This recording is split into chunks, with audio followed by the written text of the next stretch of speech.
चौथ माता जगत की पालनहारिणी और संतान के हर संकट को हरने वाली कृपामयी देवी है। जहाँ उनके नाम का दीप प्रज्वलित होता है, वहाँ दुख दूर होकर सुख और शांति का प्रकाश फैल जाता है। माता का आशीर्वाद मन को नई शक्ति देता है और भक्तों की हर प्रार्थना स्वीकार होती है। जो श्रद्धा से उनकी कथा सुनता है, उसके जीवन में सुख और समृद्धि आती है। चौथ माता संतान की रक्षा का वचन स्वयं निभाती हैं और अपने भक्तों के हर कदम पर रक्षा करती हैं। संतान की लंबी आयु और उज्जवल भविष्य के लिए माता का व्रत विशेष फलदायी माना जाता है। कहा जाता है कि जहाँ चौथ माता की पूजा होती है, वहाँ संकट अपने आप दूर हो जाते हैं और घर में आनंद तथा खुशहाली बनी रहती है। ऐसी ममतामयी और कृपालु माता को हम श्रद्धा सहित नमन करते हैं। आइए विश्वास और भक्ति के साथ चौथ माता की पवित्र कथा का श्रवण करें और उनका आशीर्वाद प्राप्त करें। कथा आरंभ करने से पहले जान ले कि चौथ माता का व्रत संतान और पति की दीर्घायु की कामना से किया जाता है। मान्यता है कि सवाई माधोपुर में चौथ माता ने यहाँ के राजा को दर्शन दिए थे। कहते हैं कि इस मंदिर की स्थापना राजा भीम सिंह ने कराई थी। लोक मान्यताएं हैं कि देवी चौथ माता ने स्वप्न में राजा भीम सिंह चौहान को दर्शन देकर यहाँ अपना मंदिर बनवाने का आदेश दिया था।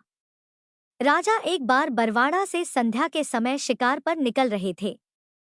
तभी उनकी पत्नी रत्नावली ने उन्हें टोका, लेकिन भीम सिंह ने यह कहकर उनकी बात को टाल दिया कि चौहान एक बार सवार होने के बाद शिकार करके ही नीचे उतरते हैं। इस तरह अपनी रानी की बात को अनसुना करके राजा भीम सिंह अपने कुछ सैनिकों के साथ घनघोर जंगलों की तरफ चले गए। राजा रानी के मना करने के बाद भी शिकार को चले गए। शाम ढलने पर उन्होंने वहां एक हिरण देखा। सभी उस हिरण का पीछा करने लगे। थोड़ी ही देर में रात हो गई। रात होने के बावजूद भीम सिंह उस हिरण का पीछा करते रहे। धीरे धीरे वह हिरण भीम सिंह की नजरों से ओझल हो गया और तब तक राजा के साथ सैनिक भी रास्ता भटक चुके थे। राजा अब सैनिकों से बिछड़ चुका था। अकेले में राजा विचलित हो गया। अब उससे भटकते भटकते बहुत जोर से भूख और प्यास लगने लगी। प्यास के मारे उसका गला सूखने लगा। उसने इधर-उधर पानी की तलाश की, लेकिन पीने को पानी नहीं मिला, जिससे वह प्यास से मूर्छित होकर जंगल में ही गिर पड़े। तब मूर्छित अवस्था में भीम सिंह को पचाला तलहटी में चौथ माता की प्रतिमा दिखने लगी। कुछ देर के बाद उन्होंने देखा कि भयंकर बारिश होने लगी और बिजली कड़कड़ाने लगी। मूर्छा टूटने पर राजा को अपने चारों तरफ पानी ही पानी नजर आया। घनघोर जंगल में कोई भी नहीं था।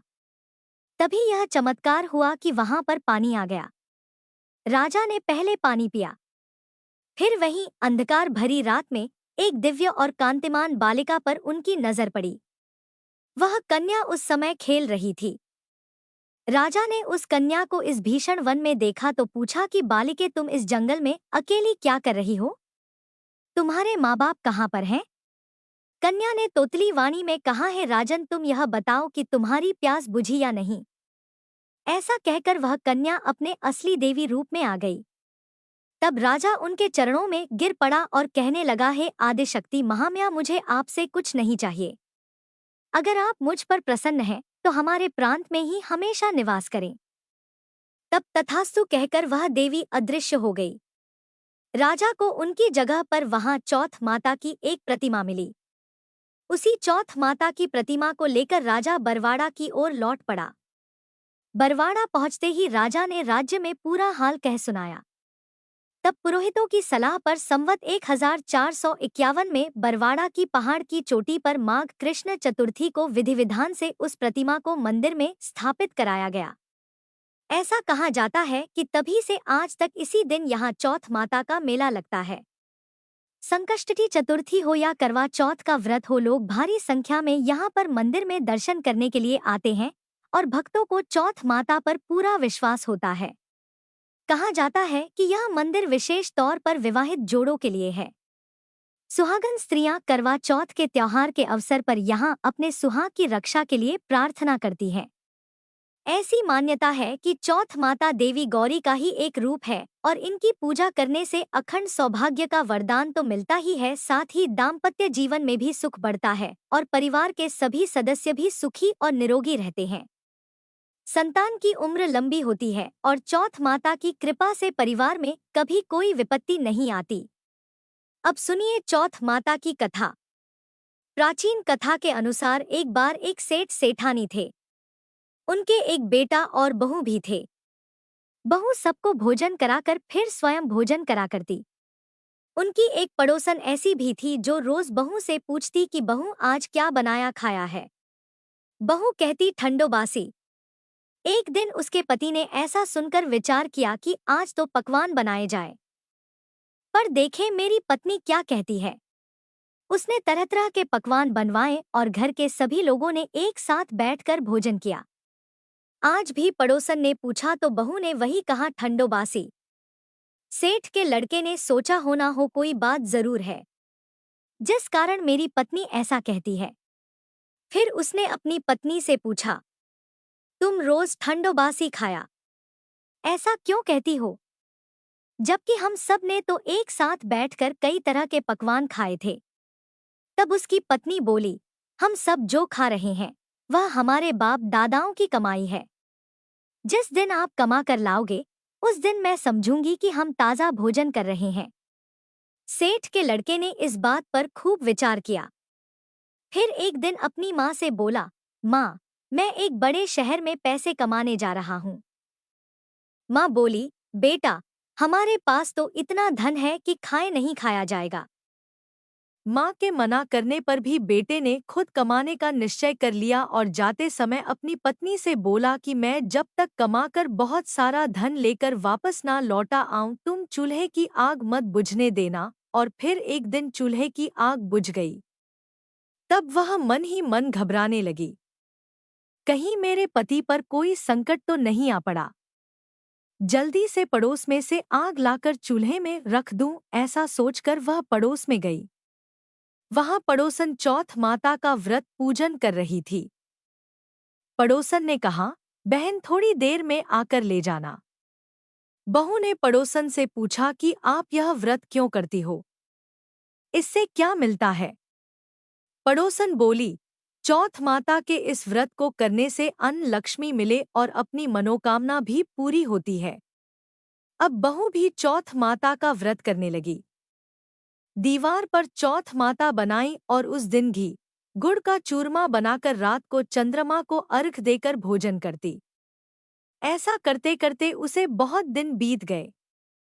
उधर चौथ माता ने बहू के पति को सपने में दर्शन दिए कि साहूकार के बेटे तू जाग रहा है कि सो रहा है। तेरी पत्नी तुझे बहुत याद कर रही है। जा घर जा और उसकी चिंता मिटा। तू दुकान खोलकर कंकु केसर का पगलिया बनाकर बैठ जाना। आज तेरा सारा हिसाब किताब हो जाएगा। अब तो चौथ माता ने जैसा कहा था वैसा ही हुआ। उसने घर जाने की तैयारी की और गाड़ी भरकर धन दौलत लेकर चल पड़ा। रास्ते में एक बड़ा सा काला नाग फन फैलाए बैठ गया और बोला, आज तो मैं तुझे डसूंगा छोड़ूंगा नहीं। तेरी उम्र पूरी हो गई है। सेठ का लड़का बोला, आज चौथ माता ने मुझे सपना दिया तो मैं अपनी पत्नी से मिलने घर जा रहा हूँ। वहां मेरी पत्नी मेरा इंतजार कर रही होगी, बहुत चिंता कर रही होगी। मैं उससे मिलकर जरूर वापस आऊंगा, तब तुम मुझे डस लेना। नाग बोला, तुम अगर शपथ लेकर जाओ तो ही मैं तुम्हें जाने दूंगा। अगर तुम लौट कर नहीं आए तो मैं तुम्हारे घर पर आकर ही तुम्हें डस लूंगा। इस प्रकार साहूकार का वह बेटा सांप को वचन देकर अपने घर पहुंच गया। वहां सभी से हंसी खुशी से मिला और भोजन करके फिर एक कोने में उदास होकर बैठ गया। उसकी पत्नी ने उदासी का कारण पूछा तो पति ने काले नाग वाली बात बताते हुए कहा, अगर मैं उसके पास नहीं जाऊंगा तो वह घर आकर ही मुझे डस लेगा। पत्नी बहुत चतुर थी, बोली, आप घबराओ नहीं, लेट जाओ, मैं एक उपाय करती हूँ। पत्नी ने कमरे की 7 पैड़ी धोई।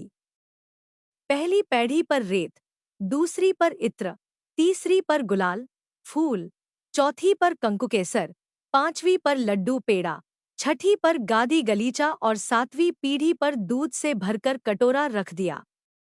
इस प्रकार वह सातों ही पैड़ी सजाकर बैठ गई। आधी रात होते ही वह नाग आकर पैड़ी चढ़ने लगा। पहली पैड़ी पर रेत में लौट गया और कहने लगा, सेठ की बहू ने आराम तो बहुत दिया, लेकिन क्या करूं? वचन से बंध कर यहाँ आया हूं, इसलिए डसूंगा तो मैं जरूर। इस प्रकार सातों ही पैड़ियों पर वह नाग आराम करता हुआ और कहता कि डसूंगा जरूर कमरे में जाने ही वाला था कि चौथ माता ने विचार किया कि अगर मैं इसे नहीं बचाऊंगी तो संसार में धर्म कर्म और व्रत पूजन फिर कौन मानेगा। अब तो गणेश जी, चंद्रमा जी और चौथ माता ने साहूकार के बेटे को बचाने का विचार किया। चंद्रमा जी ने उजाला कर दिया, चौथ माता ढाल बन गई और गणेश जी ने तलवार लेकर नाग को मार दिया और ढाल से ढक दिया। बहू भी थकी हारी सो गई। दिन हुआ तो लोग बेटे से मिलने आए, परंतु बेटा बहू तो उठे ही नहीं थे। बहुत देर हो गई तो माँ उन्हें उठाने के लिए गई। माँ ने सातों पैड़ियों पर जो कुछ देखा तो बहुत घबराई और जोर से बेटे बहू को आवाज लगाई। बेटा बहू उठे तो देखा कि एक ढाल तलवार वहां पड़ी है। अब ढाल उठाई तो वही काला नाग मरा हुआ पड़ा है। बेटा बहू ने सोचा कि आज तो धर्म कर्म ही आड़े आए। जब भगवान श्री गणेश और चौथ माता ने हमारी रक्षा की, हे चौथ माता, आपने जैसे सेठ के बेटे बहू की रक्षा की वैसे सबकी रक्षा करना। प्रेम से बोलिए चौथ माता की जय। अब सुनिए सकट चौथ के दिन सुनी जाने वाली प्रमुख कथा। एक बार की बात है, किसी नगर में एक कुम्हार रहता था। वह मिट्टी के बर्तन पकाता। एक बार जब उसने बर्तन बनाकर आवा लगाया तो आवा नहीं पका। हारकर वह राजा के पास जाकर प्रार्थना करने लगा कि महाराज, पता नहीं क्या बात है, आवा पक ही नहीं रहा। राजा ने पुरोहितों को बुलवाकर इसका कारण पूछा तो राज पंडित ने कहा कि हर बार आवा लगाते समय एक बच्चे की बलि देने से आवा पक जाएगा। अब तो राजा का आदेश हो गया। बलि आरंभ हुई। जिस परिवार की बारी होती वह परिवार अपने बच्चों में से एक बच्चा बलि के लिए भेज देता। इस तरह कुछ दिनों के बाद सकट चौथ के दिन एक बूढ़ी माई के इकलौते लड़के की बारी आई। बूढ़ी माई के लिए तो वही उनके जीवन का इकलौता सहारा था, लेकिन राजा की आज्ञा के आगे किसी और की भला कहाँ चलती। दुखी बूढ़ी माई सोच रही थी कि मेरा तो एक ही बेटा है और वह भी संकट के दिन मुझसे अलग हो जाएगा। बूढ़ी माई के दुख का कोई अंत ही नहीं था। लेकिन बूढ़ी माई ने धैर्य रखा और उन्होंने अपने बेटे को सकट की सुपारी और धूप का बीड़ा देकर कहा कि बेटा, भगवान का नाम लेकर आवा में बैठ जाना, सकटा माता तुम्हारी रक्षा करेंगी। सकट का दिन था। बूढ़ी माई ने व्रत रखा था। इधर कुम्हार के घर पर बालक को मिट्टी के बर्तनों के साथ आवा में डाल दिया। सकट चौथ का दिन था। बूढ़ी माई लगातार गणेश भगवान और सकटा माता से अपने बच्चे की सुरक्षा के लिए प्रार्थना कर रही थी। उसकी लंबी उम्र के लिए कामना कर रही थी। इधर चमत्कार हुआ। कुम्हार ने सुबह उठकर देखा तो आवा में तो उसके बर्तन पक गए थे, लेकिन उस बालक का बाल भी बाका नहीं हुआ था।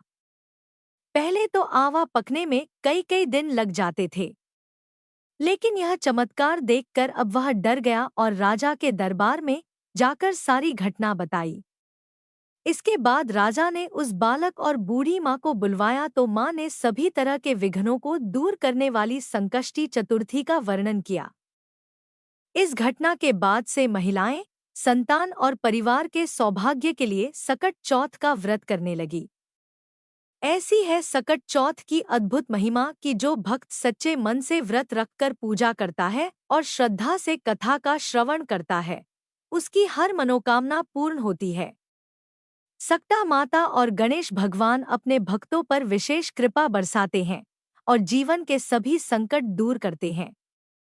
माता संतान की रक्षा करें और गणेश भगवान हर कार्य में सफलता प्रदान करें। बोलिए सकता माता की जय। गणेश भगवान की जय।